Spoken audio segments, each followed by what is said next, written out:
10:20. Are we ready in the back of the room? We are. Are we ready in the front of the room? Thank you.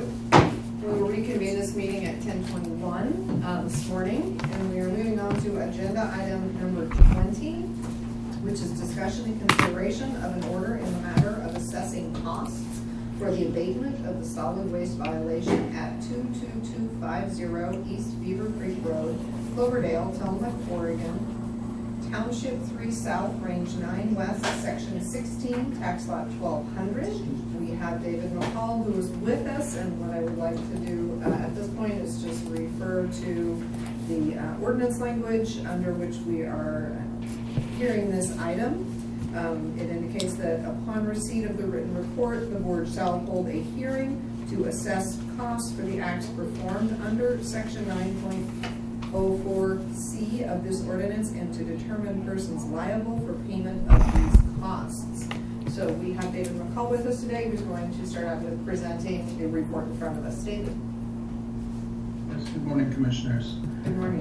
So you will recall back in December, I believe it was the 21st, the Commissioners had a hearing in which the Commissioners agreed with staff that a violation did exist at this address 22250 East Beaver Creek Road. There were a significant number of tires there on the property that had not been removed, as well as a road approach that was not permitted, and it was believed that that road approach contained tires that had been used in the construction of it. At that December meeting, the Commissioners determined to provide 30 days for the property owner to abate the violation and remove all the tires and remove the road approach permit, put it back to its original slope along the road. And that did not happen by the date, but at a later date, the board did hear an update and did grant an extension with conditions. The conditions for that were there were certain things to be set up every week. By week 1, the tires that had been removed and put into a drop box had to have been removed from the site, so hauled away and paid for, and disposal receipts presented. The following week, it needed to be filled up again. The week following that, once again, disposal receipts presented. And this, we informed the owner of the property of that. Unfortunately, the property owner did not comply with that, so none of the items on those weekly milestones occurred. And in accordance with the board's order at that time, the permission, the Public Works Department mobilized equipment and crew, equipment on February 21st to the site, began working, but unfortunately that's exactly, I'm sure you'll recall, we were supposed to get half an inch or an inch of snow overnight, and we awoke to a foot or more of snow. So the Public Works crew was not able to continue with the abatement immediately. They had to go push snow off of the roads and try to free up communities throughout the county. So it took a few days before they were able to get back, but they completed the abatement on March 2nd of 2023. In the packet which was submitted, you have some pictures of, there's still snow on the ground, but you can see how the road approach and the tires were all removed from the property. And it was left so back to its original slope, and it was seeded and covered with straw for erosion control purposes and restoring vegetation to that. So I compiled for you all of the costs, well, not all, most of the costs incurred in this. So they included trash disposal, they included tire disposal costs, the cost to dispose of the inert fill, which was removed from the road approach. And so the crews took a lot of effort as they were removing that to separate the tires from the fill. There were tires in that road approach, which was there, but they did their best job to separate the tires from the fill. We have a list of time and equipment that was used in this project, but we did not calculate the cost for any of the management or oversight or incidental inspections. So we did not calculate a single minute of my time, a single minute of Chris Leaty's time, a single minute of Chris Lawfulmaker's time. We also did not include postage costs. We did not include the seating and straw costs. So there were some minor costs like that we did not include. It does state in the ordinance that we should put those costs in there, but we didn't. We carried them internally as part of our internal operations. And so without those costs, the total costs that we actually incurred in this come to a total of $20,026.04. And I would note that you have on one page which shows the trash disposal costs. The actual weight tickets do not have a cost on them, they only have a tonnage. But I wrote on there what the fee would be. And the reason the tickets don't have a cost is because we run the transfer station. And when we bring in our own materials, we don't bill ourselves. But if it were anybody except ourselves, they would have had those charges on those weight tickets. So that's why those are added on there by hand. So these are the costs that we feel the board would be justified in charging to the property owner, and request that you do determine these fees to be valid. The ordinance also states that when you determine the cost which should be paid by the property owner, you must provide at least 60 days for that payment to be made. So that's why I think in the order we put in the end of June to give them a full 2 months. And if not, then the next step would be we would place a lien on the property for that. So if you have any questions, I am here at your disposal. Thank you. Thank you, David, I appreciate that. Commissioners, do you have any questions? Would you like to hear anything from David before we invite our guests in the room to speak to this as well? I don't have any questions at this time. I appreciate the thoughtfulness and thoroughness of the report, David. Thank you. Yeah, David, and I do too. I appreciate that. I do have a question about the ordinance. You mentioned that the ordinance does allow and it justifies management of public works time, and you did not put any of that in this report. Can I ask also? So this has taken up the time of the Board of Commissioners, Rachel Haggerty, our Chief of Staff, County Council. Would those costs be justified according to the ordinance? They would be, but we did not include But them. again, none So of that. simply, the reasoning behind it, between solid waste and road department, these are the individuals, we don't charge each other for our time. Chris Mooney is the solid waste administrator, and it's kind of a package for the whole year. With the commissioners, we're charged in part based on the number of times we go before the commissioners. It's part of that indirect cost allocation, which is there. Some of the postage was done by the solid waste department, some of it was done by the road department, some of it was done by the Board of Commissioners. When the sheriff's office delivered copies, they also did not charge a fee for that hand delivery. So we just felt it would have cost us more to figure out those costs than the costs actually were. So even though that maybe not the way government is supposed to work, we're trying to be justifiably fair. Yeah, thank you, David. Appreciate that. Thank you. Okay, I would then invite our guests to join us. I would remind everyone that what we are here to talk about today is the justifiable costs and determining persons liable for payment of those costs. There is a further section which does discuss if the owner can establish there's no reasonable method for the owner to control or abate the violation, shall be, the owner is also responsible for actions of tenants or other persons lawfully using the property. So there are a few very key items that we can look at and talk about today. It is not a space or a place to rehash any of the items that we spent time on previously. I think we had plenty of time to fully discuss and vet those out previously. So I invite you to share your thoughts with us today, but staying within a reasonable time frame and please within the focus of what we are considering today. Thank you. My name is Dennis Swan. I represent Scott Hunter and Judith DeBray, the property owner.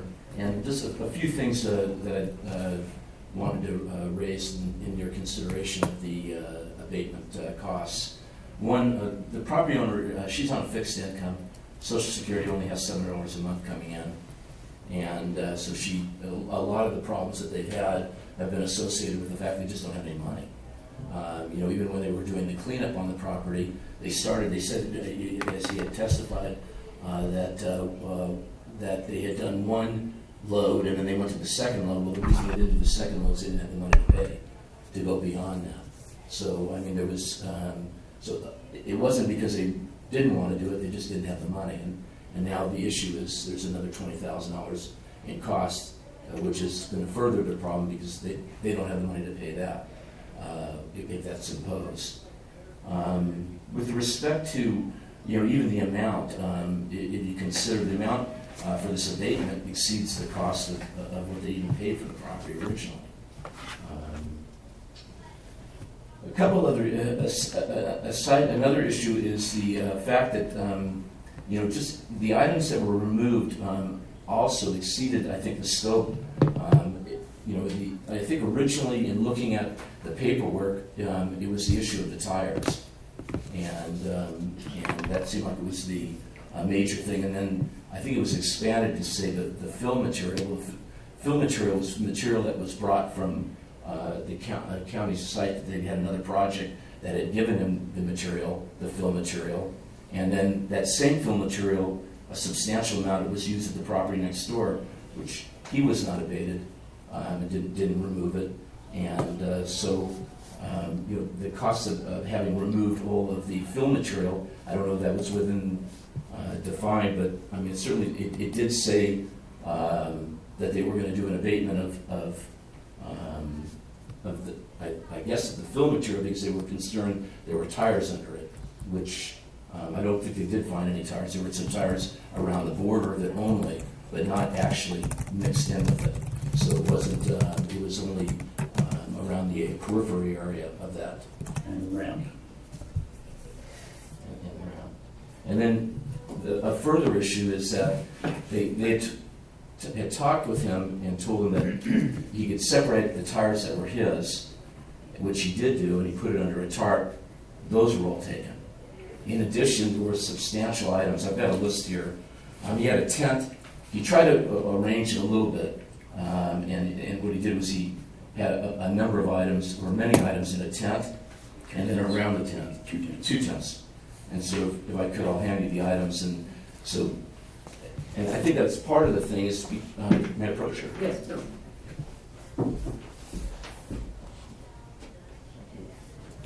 And those are copies that you can keep. Oh, okay, it's copy for each of us.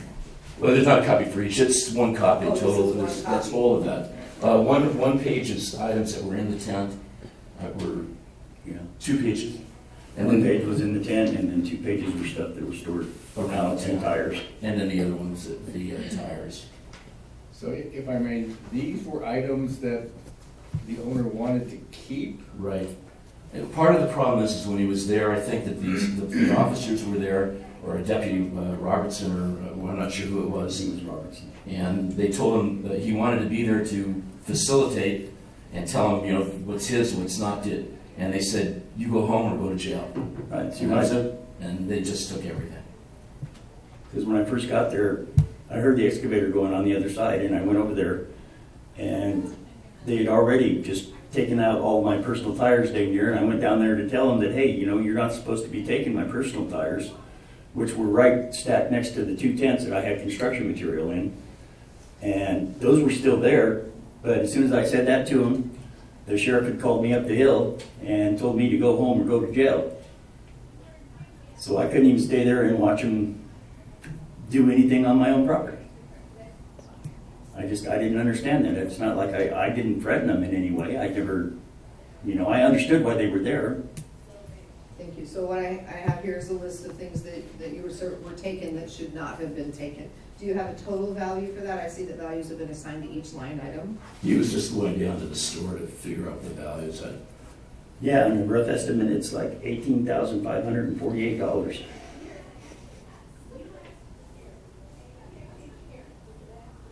Are they all tires? No, there's, No. we'll pass the list over to you. Okay, so what I've heard is that things were taken that you believe should not have been taken, that you think it's nearly equal to the value of the costs that we incurred in our disposal. So what else would you like to share with us? Yeah, I guess just without going back to the discussing the prior, but I think the initial order or the initial, I guess it was a form of an order or a letter. It does list the specific, the tires, and then it says the approach The and travel, yeah, the approach. and it doesn't say anything beyond that. And then when the actual abatement, was there an abatement order ever issued to direct the people what to take? Or did they act on their own? Let's refer that to council. No, they ordered it by way of, from the bench when they did that. And then David followed up on that.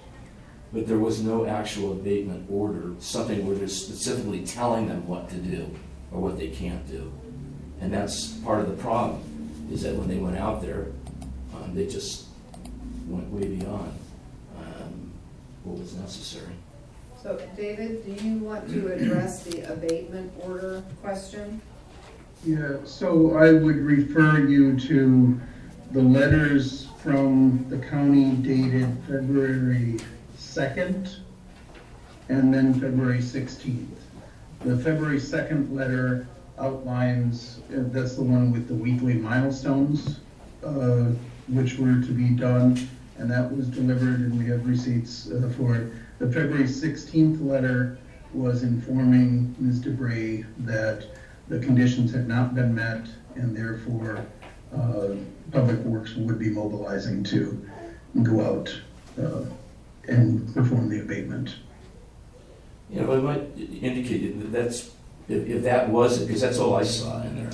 And it literally, what it says, it says just remove from the entire property dispose of all exposed tires and dispose of materials at a permitted facility. So it's pretty limited. And my tires were underneath, I plastered them all over with plastic, tucked them in real nice, like I said, I put them out of sight, and I did. And his notice that he says that we got sent for the 16th was we got the notice a couple days after they did this. And then even further, that was the first letter that was sent out. But then after that, then they gave them the specifics in the, I can't remember the date of that, the order where he had the extension. And in that, it tells what he needs to do at certain times. And then if he doesn't, they come in and abate. But at that point, there should have been some direction with specifics of what they can take and what they can't. And the problem is that they end up just taking a lot of items that really didn't need to be. And then if he could have just been allowed to talk, at that point in time, he could have said, look, I've set this stuff up here. Obviously, tents aren't tires or fill material, and everything in the tents aren't tires and fill material. So that's part of the problem. Thank you. So what I'm hearing is that items were taken, again, that should not have been taken in your estimation, that you did not feel were either in the fill or in the tires or in the direction of what was to be taken. Thank you. David, can you respond to that for us related to who provided the direction on site as to what was to be removed and how that was managed? So before we mobilized, we went down there, I don't remember the specific date offhand, a few days before the 16th. Chris Leahy, Chris Lawfulmaker, and myself, and the South County foreman went down, looked on site at what was there, and discussed with the foreman what would be removed. The tires from the line and everything all up and including the road approach. There were some things under a tarp. There were clearly tires there next to other tires that were under a piece of black plastic or something. We had no indication that those were not part of the other tires. This is a solid waste violation, solid waste abatement. Tires are tires, and if there are a few tires under a piece of plastic that we had no knowledge that was not just something there. They were not marked in any way. And have you received a copy of the list of other items that are being asserted that were also taken. There's everything, I don't know if you have this list. No, he doesn't. Okay. I'm sorry, So there's a list. Could you repeat that Yeah, question? there, apparently you do not. There's a list of things that he's saying were stored inside of a tent that were taken, and it's 2 tenths. a very wide variety of things, everything from drywall, screws and things to life jackets, and I think there's a Honda portable generator on here. There's some very, just a lot of things on here that were apparently in a tent that were also taken. Do you have any information relating to that? No, I have not seen that list. I don't know of anything, so the extent of my knowledge is, I believe it was 2 loads of trash that was taken, totaling 2-point-something tons.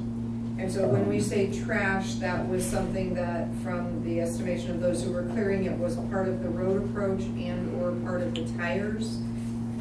Yeah, so you may recall this all started as a solid waste violation Sure. with regard to trash and tires.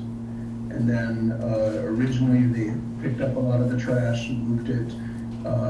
If it was under a tent or a tarp or what, I don't know, but it was part of the solid waste violation. So that when we say trash, there are items that were not tires and not inert fill. And therefore they were taken to be landfilled, not disposed of as tires. Because tires cannot be mixed up with materials to go to landfill. They have to be handled differently. So that's why we made the distinction between tires, inert fill, and Right. called everything else trash. Dave, do you remember seeing 2 tents on that site?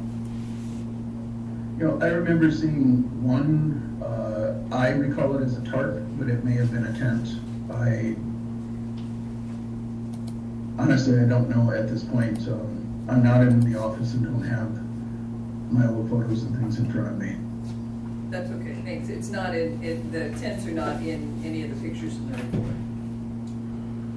Chris, I see that you've joined us. Did you have something to add to the conversation? I do. I know that there was a tent, I recall seeing one. It was at the far end of the property, close to the river. We were not that close to the river. We stayed in close proximity to the road. The tracks of our equipment did not go out that far. I'm not aware of the generator. There were tires, contrary to what was previously stated, there were tires that were in the fill. Photos, even in the staff report, identify that. I was asked about there were some railroad ties that were used in there, and I told the equipment operator on the ground to leave those in place. And the photos identify that we did leave materials in place. Felt that was not actual trash. It was something that was outside of our scope. So we went as far as saying these railroad ties are not actually trash, nor were they actually within the scope of the work. So there was a tent, I recall seeing one. It was off on the far side. We did not cross the river, the creek, to where vehicles, where the board order required us to do across the entire place. We couldn't get across the creek to see what was on that far side without putting in some type of a bridge or a crossing. So for my clarification, Chris, that we couldn't get to the far side of the creek and the tent was on the far side of the creek. Is that what you're saying? I'm aware of one tent, and it was on the road side of the creek, and it was closer to the creek. And we had no equipment that was anywhere near the vicinity of that tent, the one that I'm aware of. Thank you. My tents were right next to the tires that you guys disposed of that were underneath the black biscuit. They were all wrapped up out of sight. There was 2 tents right beside it. Right up, tucked up against the bank. I have pictures at home that'll show them. An additional point too is they're talking about here, if you look at the original order, it says remove from the entire property and properly dispose of the exposed tires. It doesn't say anything about trash. And it does talk about fill. So now you're adding in, that's what I'm saying, part of the problem is that even the scope of your project was expanded beyond what you originally said they wanted to do. And it doesn't say trash in any of these. It says exposed tires I mean, remove tires, and it even says here that are not associated with operating vehicles and trailers. So you gave him the option of separating it, which he did do, and then they took those two. I will remind you that it does say here, as of on Wednesday, December 21st, 2022, as a result of the discussion and deliberations of the board meeting, abate all materials in the unpermitted road approach. That's what it says. That might have been in December, but on February 2nd on the actual order, that's when they changed it. And that's when it's defined what he needs to do. February 2nd. And then the subsequent order after that, where they gave him the extension, was a continuation of that. And that's what the scope of what the project is. Maybe before you were discussing, and again, I don't know, and I'm not arguing with that. But you also said I could have my tires, my personal tires. And I had a conversation with council about that, his recollection of one of the meetings that we had. And I agree with you that we said that we would allow you to keep tires that you needed for Right. vehicles that you had. But I also recall something about you were going to put them in a building somewhere to separate them. Right, They that's- were to be stored in Yeah, a shed. and yes, so- exactly. Yes. Right, so. But for I hadn't us to- built the shed yet. The material's sitting down there to build the shed, so I wrapped them in, I moved them all from where they were, stacked them up nicely, and covered them completely with black plastic up against the bank out of sight.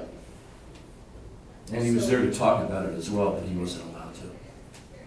In the order that I'm looking at right now, and what I remember about the discussion about those tires is tires associated with operating vehicles and trailers. Right. So I can picture why the folks who were working on that project would not have thought tires associated with operating vehicles and trailers were there under a tarp. They were stacked in sets. So I think that, looking at this cumulatively, which is I think the way it has to be looked at, so starting back with the violation and the notice of violation, which was requirement to remove all tires and articles of solid waste. I think that includes what would be considered the trash. So I would suggest that the article, while the order, the final letter you were referring to says tires and road approach material, I would remind you that May 16th, 2022, in the notice of violation, it includes solid waste, which I think then continues to carry that forward as it builds on itself. So I'm going to consider that at this time, the solid waste was a part of the violation as was brought forward by Mr. McCall, and the removal of the solid waste is in line with what the intent was of the order and of the violation, therefore the order to cure the violation. Commissioners, When I was first, that, and council, is that a valid interpretation on this? I think it is, yeah. Okay, because this all began with a violation right, and a need to cure the violation, and that was part of the cure of the violation. So I think that The first- that piece is in there. So the first thing I did on the violation was remove the trash. And Mr. McCall even knew that. He even said in his report that I had removed the trash from the property. It's in his letter dated. And I do have dump receipts for that. It's in the letter dated, I think, where he does say the trash had been all removed. I believe it's.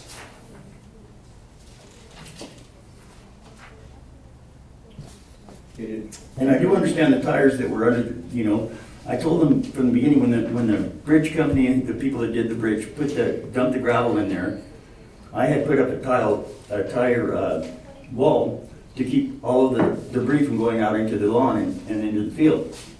Well, the bottom edge of that was all tires that I couldn't have got out without my tractor. So, but the road approach that I put up to their gravel pile, I used tires for that. And I told them that that's where the tires were. And when I went down there when they were almost through with it, and I said, well, did you find any tires in what the bridge crew? And he said, no, because there wasn't any there. But there were tires on my approach that I told them that were there. And I didn't plan on leaving those there permanently. It was a temporary thing to get my tractor out so I could get the backhoe attachment on it. If you go back to the November 14th, 2022 letter, he says the trash identified in initial inspection has been removed, so it was removed, the trash.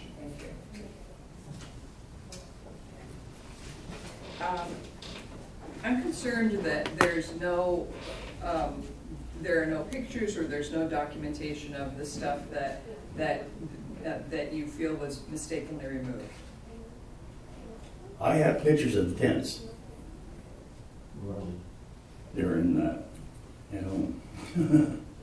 I didn't know that he needed They're in to my mom's. prove I it. didn't know I needed to bring He pictures of can, the he can tents present either. them if he wants. And they know there was 2 tents there. I mean, you couldn't have missed them. I mean, along with everything else, and the Disadvantage as well without, we have a they say and they say situation sitting on the table I in can front of bring us at proof. this time. And that puts us at an extreme disadvantage in attempting to find the ground that's appropriate. Right. David McCall, can you provide any additional insight for us? So, Commissioners, if I could refer you to, I'm looking at in the packet, which is put together, is page 56. It's a letter from Public Works, Road Department of September 13th. I could share the picture if Debbie would allow me to share my screen. But in that, you can see where there was track. Okay, she's just gotten, let me bring this up.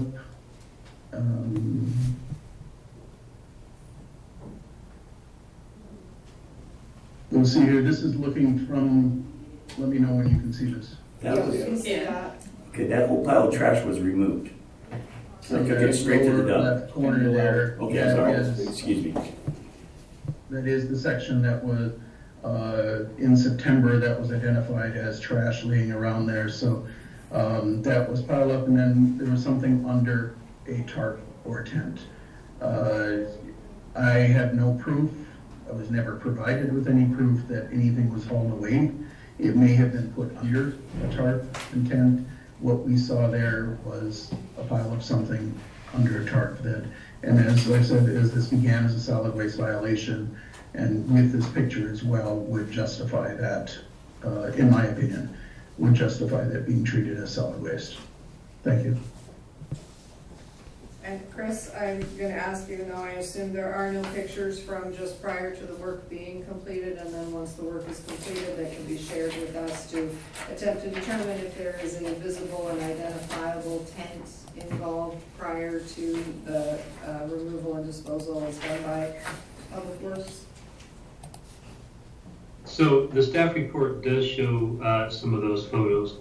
David McCall had identified previously in this discussion that he does not have access at this point to some of those photos.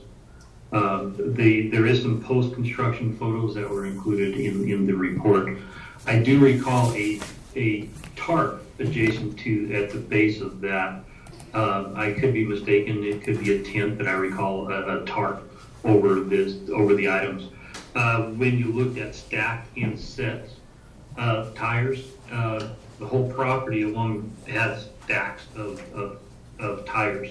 We did not go to the far side of the creek, and that's where, if there were any vehicles, there were no vehicles associated on the road side of the creek. On the far side, there were buildings, I believe I don't recall. Possibly there were some vehicles on the far side to where those tires could have been associated with. I don't know if David's actually looking through some of his photos. Did not have an opportunity to take a look at what the claimant or what the property owner is disputing. So it's difficult for me to respond to some of his comments at this time. Thank you. So what I would like to do at this time is I would like to request additional information and move this forward. I don't feel comfortable in the he said, she said, he said, they said, we said conversation, making a decision of an impact of this dollar amount without what sounds like there is additional information available, that David does have additional photographs who he does not have access to today, that Mr. Hunter has additional photographs that we have not had access to. So I would prefer, if my fellow commissioners are in agreement, to essentially continue this hearing to a further date and to gather some additional information to assist us in making a better decision. I see if Chris has something to add. Chris? So as we're going through the additional documentation process, should Public Works, being Solid Waste and Road Department, identify all costs associated with the work, including my time, David's time, Chris Bothamaker's time, the commissioner's time, that go through this process. So should we also include that as we go through additional information? So my time itself is approximately $1,000.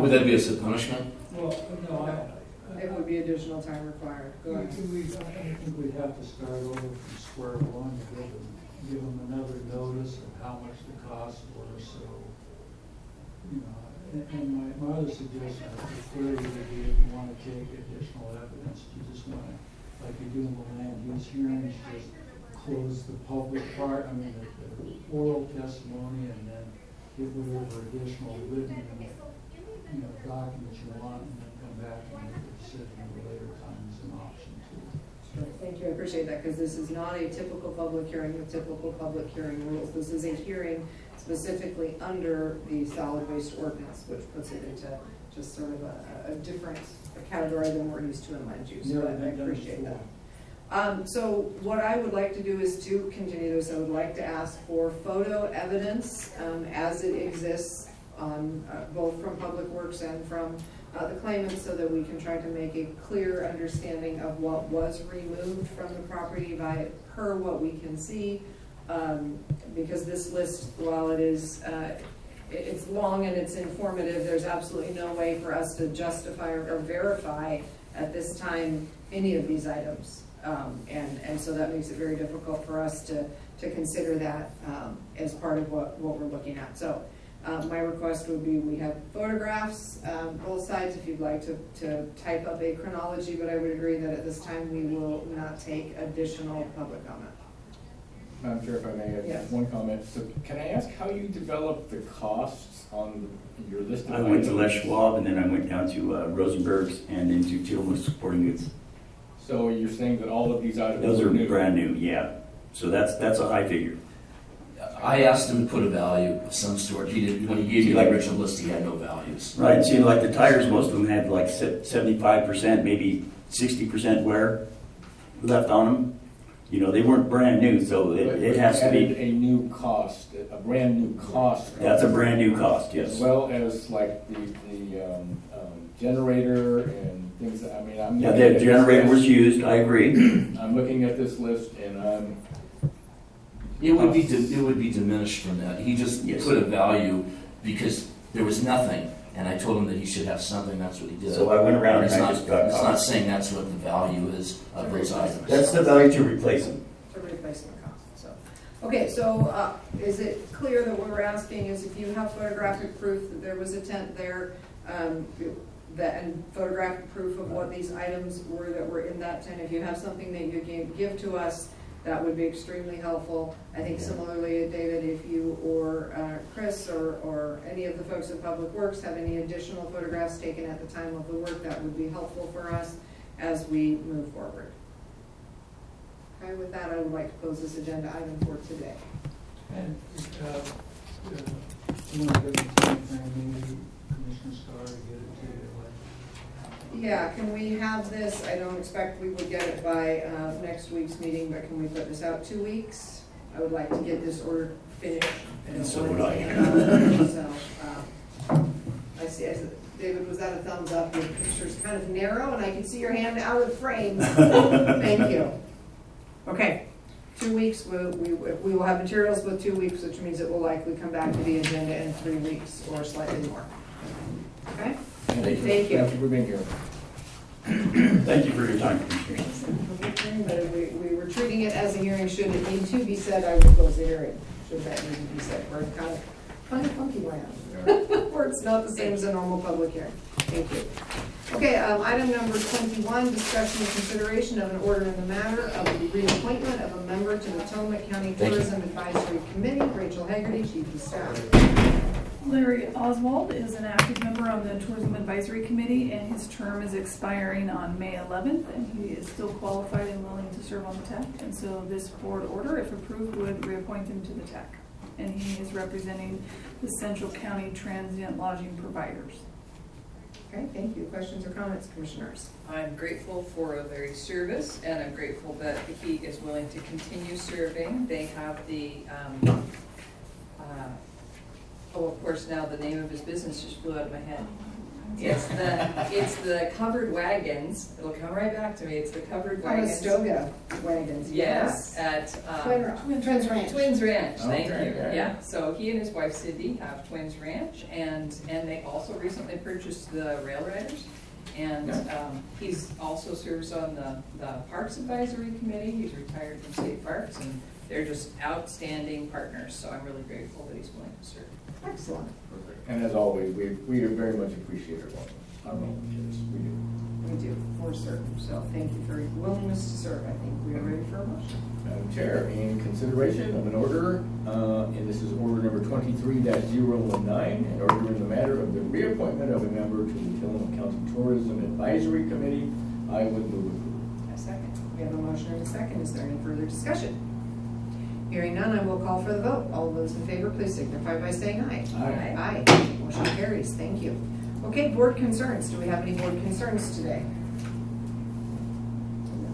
I will take just a moment. It is Sexual Assault Awareness Month, and today is Denim Day.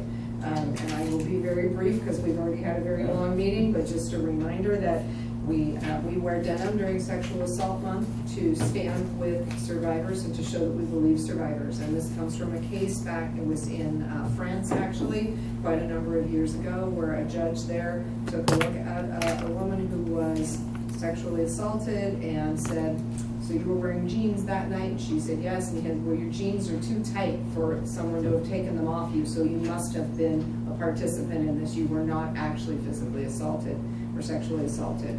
And she lost the case. And so we were then to just stand in solidarity and say, we believe our survivors.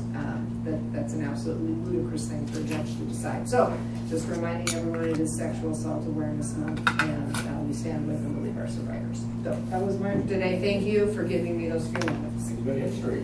A little bit of history and a little bit of very unfortunate and uncomfortable history, but there is a very strong victim-blaming culture around both domestic violence and sexual assault.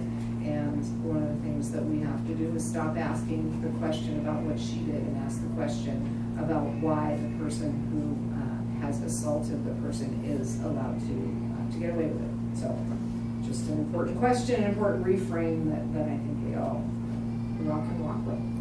Okay, so we have our announcements before we get out of here today. The commissioners will hold a board briefing on Wednesday, April 16th, 2023 at 2 p.m. to discuss weekly commissioner updates. The meeting will be held in the Board of Commissioners meeting room, number 106 in the Tillamook County Courthouse, 201 Laurel Avenue, Tillamook, Oregon. The teleconference number is 1-971-254-3149. Conference ID 736-023-979#. A budget committee meeting of the Solid Waste Service District will be held on Tuesday, May 2nd, 2023 at 3 p.m. to discuss the budget for fiscal year 2023-2024. The meeting will be held in the Board of Commissioners meeting room, number 106 in the Tillamook County Courthouse, 201 Laurel Avenue, Tillamook, Oregon. The teleconference number is 1-971-254-3149. Conference ID 736-023-979#. Public comments can be submitted to publiccomments@co.tillamook.or.us. This is a meeting where deliberation of the Budget Committee will take place. A Budget Committee meeting of the 4-H and Extension District will be held on Thursday, May 4th, 2023 at 12 p.m. to discuss the budget for fiscal year 2023-2024. The meeting will be held in the Board of Commissioners meeting room, 106 in the Tillamook County Courthouse, 201 Laurel Avenue, Tillamook, Oregon. The teleconference number is 1-971-254-3149. Conference ID 736-023-979#. Public comments can be submitted to publiccomments@co.tillamook.or.us. This is a meeting where deliberation of the Budget Committee will take place. That is the meeting that conflicts with the prayer. That is correct. That is correct. We will be focusing on the 4-H district at that time. Okay, if there is nothing else for the good of the order, we will adjourn this meeting at 11:05 a.m.